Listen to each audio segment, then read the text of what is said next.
with the Ron and Fez show. Thanks for being with us on WJFK and Live 105.7. All right, tomorrow night is Wonder Boy's last night with us, Fez. Third time that he's leaving us. Then you and I have to drive all of his stuff down to North Carolina. Then we're going to take take that 4th of July week off because it's been like, since Christmas, since we've had a break? That was the last time we had a vacation, yes. Coming into this one, the wheels off. Just not even making sense anymore. Don't even know what I'm saying. Just blathering. But first, I got to do a sales meeting tomorrow because I don't know whether it's Wonder Boy, who's been as inept as they're telling me, or they're trying to shove us into every promotion saying that Wonder Boy agreed to it at the last moment, now that his power is completely stripped. So right now, I have this thing of, well, Wonder Boy said, he definitely said that you guys would do this. This was planned since last December. So it's not even a damage control meeting. It's just damage. Yeah, it's damage. There's no control. It's basically what I can save of our summer left in there. One of the things I know we have to do, and I'm actually excited about this one, it's Test Fez Phobias, and Beth Ann came up with this from the Donna Mike show, Fezzy. We're going to put you on some scaffolding, and then we keep raising it throughout the show till we find out where you start to panic. All right, it's not going to be very high. It's going to be 5 feet, probably 6 feet tops. 5 feet is not a height phobia. That's something completely different. A height phobia, you have to be up a couple of floors. If you're worried about 5 feet, you must be worried that your bones are going to break or something. I'm worried that I'm going to fall off that height. That would mean that you couldn't be on a highway and look over the side. I can't. When you drive on the highway, you feel like you're up high? Oh, yeah, definitely. Yeah, that's why, I try to get over an overpass. Those sort of things, if there's, a lot of activity going on underneath me, yeah, I don't know whether that's a height phobia or a whole different phobia, but if there's a lot of stuff going on underneath me, that just totally weirds me out. My head spins. If anything's going on underneath of you. Yeah, like if I walk out into a stadium and I'm real high up and there's a lot of people, underneath and everything. Yeah. That freaks me out. I remember in New York I was on the 17th floor and you would not even look at my view. You wouldn't go out on the balcony and look. I heard it was nice. Yeah. But you're okay in a building, I noticed. Yeah, I'm okay as long as I can't look out. Well, when we were at the Viacom building, we must have been up, 80 floors for that meeting that time? Oh, yeah. Was that okay for you? That was actually like being up in a plane. It really was. Because the view was that vast? Yeah, and it looked exactly the same as it looks in the plane. So was that bothering for you? Yeah, that was what I had to do was kind of stay away from the window. Yeah. If I had gone right up close and looked out that window, that would have really bothered me. The weird thing about that was it was after 9/11, so you're up 80 floors after seeing all the terrible 9/11 footage. So that was bothering me a little, too. I'm I couldn't feel safe up here. Not 80 floors. 60, yeah, I could get by. 40, 80's too much. But it was that exact same view of right after the plane takes off, where I feel like I'm upside down. Yeah, that was high. That was very high. I was thinking when people have offices that high, you can't possibly feel connected. They can't feel connected what normal people go through. They must just feel like the gods of Olympia looking around out there. I do like to hear people's phobias, though. I think they're always fun. Right now, my latest one, actually I have two new ones. One, I'm afraid to go out my garage because I had some sort of creature out there. I think it's gone now, but now every time I go through the garage, I expect it to be back. But it was like a field mouse or something. It wasn't like a big rat. Oh, even a field mouse would freak me out. How could a field mouse scare you? Because I'm afraid it's going to make the next move into my home. Right, but then you kill it and then you're fine. Yeah, you kill the mouse. I don't want to kill the mouse, but then you live in fear of it. Yeah, I just keep picturing it going to get in my bed. And I won't know what it is, and then all of a sudden, I'll go to scratch, and there'll be a mouse there. I know, but still, you've got to know on a whole nother level that a mouse can't hurt you. I understand if it was a big, ugly rat that carried around the Black Plague, that would be scary. They're all rats to me. Well, they're not, though. That's one of the things you've got to learn to not have a phobia, is to see the difference between a little tiny field mouse and a great big rat. And then I also have this because when I was getting ready for the 5K and I was out walking and running more, I started running into like a lot of like roadkill and stuff on the side of the road. Yeah. And now I have this thing where like I get nervous going around a corner on a sidewalk thinking there's going to be another dead animal carcass there. So why would that bother you? I don't like to see dead animal carcasses. What about a steak? What about a steak? That doesn't bother you. That one's fine, but with this one, the heads are still there, sort of. Yeah. Could you eat one of those pigs that still has the head on it? Oh, no. Even though you're not eating the head part? Right, yeah. I worked in the cafeteria at college, and they told me to get these pans out of the oven one time. Yeah. So I opened the one oven, and it was like the back end of a pig. And I said, okay, big giant pan. And I'm carrying that out, and I'm just thinking, all right, the other pan is going to be the other leg of the pig. Like, I didn't realize I had the whole bottom half. I thought I was going to have half of a half. I opened the other one up, and there was the front part of the pig, head and all. The tongue was still sticking out and all crispy. It looked like it still had the eyelashes there. The ear had kind of curled up from burning. And I just frickin' shook trying to get that tray out of that oven and over to a table. Your life is one phobic reaction to the next. Ugh. Yeah. That's my day is dodging the phobias. All right, let's do this. We got some stuff to give away in the Big Ass Prize Closet tonight. Yes, we do. Give us one of your phobias. 866-277-4969. 866-277-4969. If your weird phobia, Fez also feels phobic with it, we'll send you into the Big Ass Prize Closet to pick up some prizes. Because Fez has almost every known phobia to man. Yeah, and it's like it's not limited to one thing of like anything dealing with height, being in tall buildings, being on airplanes. That's just one subsection. Yeah. I got animal fears. I got all kinds of fears. You don't run a claustrophobic thing at all, right? No, I don't have a real problem with that. I do. That's the weird thing. I don't like really enclosed things. Well, I know that one you have covered for me. Well, my thing is I like to have a way out. I like to just know, like, I could stay in a small, tiny booth if I knew that the door would open. But the fact of then lock the door on the other side, that's when I would say, no, I'm not going to play this game. This one stops now. This one goes down. What about you, Wonder Boy? You run any phobias? I don't like water that much. Like, if I could be filled, if water could go over my head for some reason, like you just said you want to take up surfing. You're not going to surf. No. Surfing, you'd be prepared. You're going into an ocean. But no, like if you're like in a tunnel or like an aquarium, like how it's just walls, like glass walls with water behind it, that could break, and now all of a sudden you're in a flood that you're not prepared for. I don't like that at all. I don't mind like going voluntarily near water. So you hate those aquariums that you run the little moving sidewalk through. Yeah, I can't do anything like that. Yeah. I can't do anything like that. And like I said, tunnels I don't care for either, because I always think a tunnel could break too. Yeah. And a tunnel can't, though. You know it's all one piece, right? I guess. I saw a thing on how they came up with the tunnels, and, like, it's so cool that you wouldn't even believe it. I should try to find... I might even have this documentary. But, like, after I saw that whole, hey, this tunnel could start leaking thing means nothing. And tunnels are checked all the time.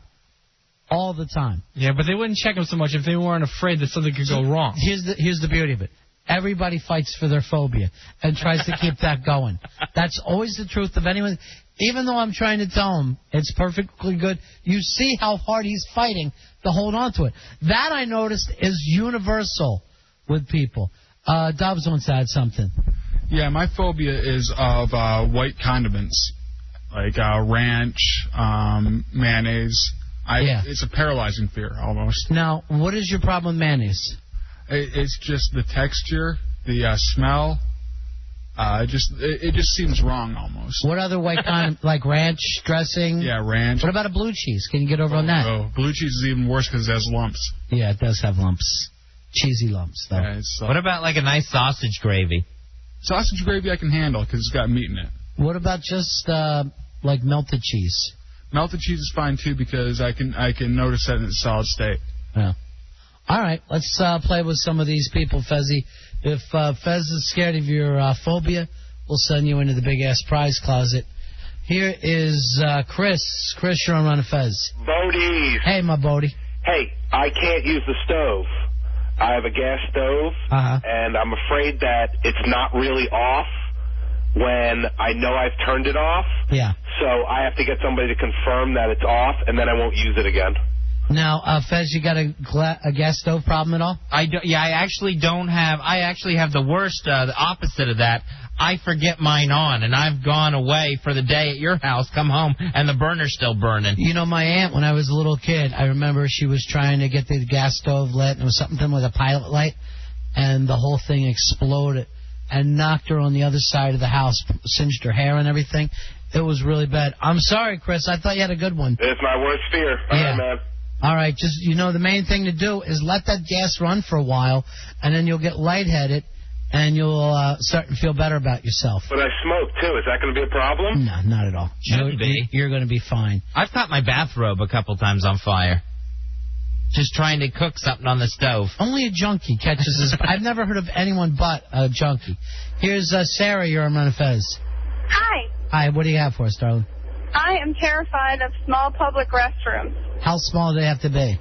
You know, the kind like in a gas station when you really got to go, and it's just like the toilet and the sink and the door, and that's it. Yeah. It's not even has to be that small. It's just like a one-door public restroom kind of thing. Fez, this bother you at all? No, I have no problem with with that. You know, as long as to me that's actually nicer because it's just one person at a time, and no one's going to walk in there. When I was a little kid, we were at a roadside rest that had the little locks on the door, and my cousins locked themselves in there and were screaming and pounding and didn't know how to get out. That's exactly what happened to me. I was locked into one of those when I was in kindergarten. And the weird thing was, their mom was the one who the gas thing blew up on. So even though you can't connect, you brought back a fun memory for me. So I'm going to send you into the big-ass prize closet. All right. I forgot all about that. And I remember being little. I'm on the other side of the parking lot, and I'm just hearing them pounding. We were in Canada, and it was almost like really old school, almost like an outhouse type thing this thing was. And they were pounding and screaming. And I froze up, and my uncle actually went and had to get a knife and go in and, unhook the lock himself. That is so scary because when that's happening to you, especially when you're a little kid, you think you're just in there forever. Yeah, no one's going to find you. Yeah, and then even afterwards, they're have that embarrassed, how bad was I? Look on their face. And it's like they've instantly forgotten me. Tom, you're on Ron and Fez. Hey, yeah, the thing that wigs me out, and I feel like such a wuss say this, is like jellyfish. When you go in the ocean, it's like I'll go in the ocean, but if I even see one, it's like I lock up. Like I just don't want to move. Jellyfish, and I've never been stung by one. I think if I would have got stung by one, I'd been like, oh, okay, that's no big deal. To me, I'm more phobic of people who wear sneakers in the ocean because they're afraid. I can't even look at them. I'm so embarrassed for them. I'd be so waterlogged, I'd never be able to walk back to wherever I was staying. I one time saw a girl, beautiful girl, bikini, wearing these dumb Doc Martens into the water because she was so panicked of stepping. Jellyfish bother you, Fez? No, not that bad, no. All right, so there's a lot more phobias out there. This on the instant feedback from Not Granted. Hearing of Fez's random phobias reminds me of the Royal Tannenbaums. Can the boy tell time? Oh, good Lord, no. What a great movie. Here's Teresa. Teresa, you're on Ron and Fez. Hi, Fezzy. I'm afraid of other people's blood. Now, how bad do you get with it, honey? Oh, I'm just so afraid that they're going to have germs and, it just gets airborne and I don't want to touch it. I don't mind looking at it. I just don't want to be near it. And even my own kids, it's like, oh, you're bleeding? Oh, well, go over there. Get away from me. So, blood means disease to you. Disease. Oh, yeah. Do you faint at the sight of blood? That old cliche? No, and actually when I was little, I used to mess around with roadkill, just it's not like Fez. It wasn't until I was an adult and I started realizing all the diseases and that some of the stuff just doesn't. All right, Fezzy, what about you and blood? No, I don't have a problem with blood. Do you have any phobias at all? Yes. Does anything bother you? Sandy, you're on Ron and Fez. Paralyzing. Hey, guys. Hey, darling. I am panicked by doorknobs. What bothers you about doorknobs? They're all germy, and they really are. They have to be. And they'll put your hands on the doorknob. I just can't touch it. Here's what I hate. You go into a restaurant, you use the restroom, you're in there, you're scrubbing your hands nice and good, so you can go back and enjoy your meal.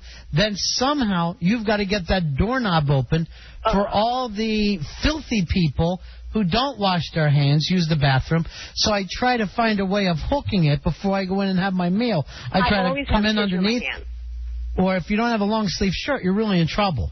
Oh, you're screwed. Yeah, it's disgusting. Doorknobs I can get past. Some of these phobias I think I'm going to develop, though, after hearing the story. Yeah, doorknobs are filthy. As a matter of fact, I turned off some show today I was watching because they started to test the house for germs. Ugh. And it's so disgusting. You don't want to learn too much about germs. Nope. Just realize that you can fight them off because the filthy germs that are everywhere, you don't even want to know.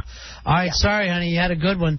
Have a good night, guys. I had a friend with an OCD that if she touched the doorknob, she had to make sure she touched every part of it. Just complete the circle, or? Oh, no, every part of the surface had to be touched before she could get comfortable. And a lot of times, like the stuff that you were talking about yesterday, she would just be completely hung up in that. And, you know, a half hour would go by as she was trying to get the satisfaction of knowing she'd completely touched the doorknob. So, you know, nothing bad happened to her friends. Hey, Cindy, you're on Ron and Fez. Hey, yo. Hey. I have a fear of dirty, polluted water. For example, if I'm, like, down at the waterfront in Alexandria, I'm a nervous wreck walking on a pier because I'm afraid I'm going to fall into the dirty water. And then, like, I'd be paralyzed with, I don't know, and then I fear I would drown because it's so dirty and gross. What's dirty for you? I mean, how dirty? Does it have to look muddy or polluted? Muddy with stuff floating around in it and seaweed, plants, and yeah, so it's just natural. A lot of it's natural. Yeah. Just the water itself. I've had it ever since I was a little kid. You know what to do? Think that when you're taking a bath, that's the same water. Think that for yourself. No, I know. What do you think is dirty water? I have no problem with dirty water. All right. All right. I don't think there's anything happening with you. I think you're perfectly fine when we start to look into your stuff. Ed, you're on Ron and Fez. Hey, guys, what's up? I got a weird fear of peanut butter, which I actually developed after listening to some comedian on Comedy Central about 10 years ago talking about all the bug parts in peanut butter. Ever since then, I've been just terrified of peanut butter. Peanut butter crackers? Yeah, they say that there's so many bug parts allowed in any food. And it took me a while to get over bologna. The guy was doing a bologna thing, too, but peanut butter, just the consistency of it and the crunchy peanut butter, oh, my God. That's worse? That could be little bug parts. Oh. No wonder it's crunchy. But no matter what kind of canned or bottled product that you're getting, the government allowed so much bug parts. Yeah, because insects get into factories. Yeah, yummy. That's just exactly. Yeah. We might as well just eat the bugs and just cut out everything else in between. Well, we used to do that until like a couple thousand years ago, and some places still do eat bugs. Yeah, well, peanut butter bother you, Fez? Peanut butter doesn't bother me. Although one time when I was a kid, I had a panic attack because I got a peanut butter sandwich stuck to the roof of my mouth like everyone does. Yeah. And I could not get it off the roof of my mouth. I say that's worth going into the big-ass prize closet. And I really freaked out and didn't eat peanut butter for a while. And you know what? Do you ever notice this? That only happens to little kids, never does an adult. But I remember when you get that. I think your gag reflexes when you're a little kid are just phenomenally right there, almost in the front of your mouth. Because I remember if I'd go to a doctor, all he'd have to do is touch my tongue with that stick, and I'd be like, and he's like, I'm barely.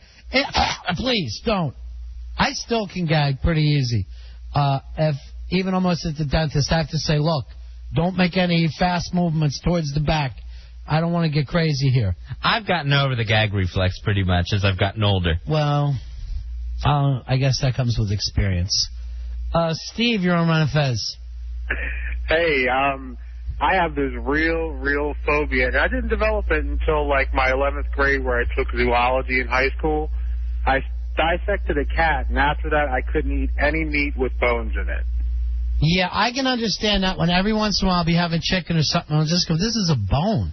Yeah, you know, it really makes you feel like a carnivore all of a sudden. It'll weird you out. I really know where vegetarians' heads are at. I couldn't live that lifestyle, but when you really think about it on like just a regular level, it's odd that we eat animals. And I'm talking as a man who loves the grill. And it's still odd that you want to burn animals and then eat them, that works into the nature of things. Yeah, that going back thousands of years ago, and you think, someone decided, I'm going to bite this other creature, and eat it. That's the first creature thought that.